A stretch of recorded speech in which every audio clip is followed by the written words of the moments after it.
बिस्मिल्लाहिर्रहमानिर्रहीम।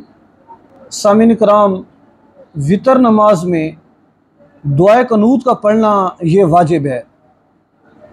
अब अगर कोई दुआए कनूत पढ़ना भूल जाए और वो रुकू में चला जाए, अब वो रुकू में था और उसे याद आया कि दुआए कनूत ये रह गई थी, तो अब उसे वापस आने की ज़रूरत नहीं है।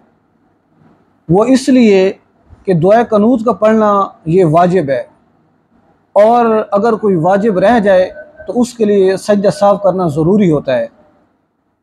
तो अगर किसी की दुआ कनूत रह जाए, कोई दुआ कनूत पढ़ना भूल जाए, तो अब उसके लिए क्या हुक्म है? जब वो अत्तहियात में बैठेगा, अत्तहियात से नमाज शुरू करेगा, जब वो पहुँचेगा अब्दुहु व रसूलु, यहाँ तक जब पहुँचेगा तो वो दाईं तरफ सलाम फेरेगा।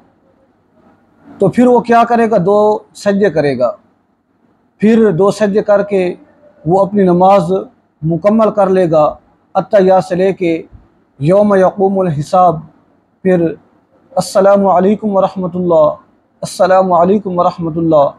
तो इससे उसकी नमाज हो जाएगी। दुआ है कि अल्लाह तबारक व तआला हमें इन मसाइल पे अमल करने की तौफीक अता फरमाए। आमीन।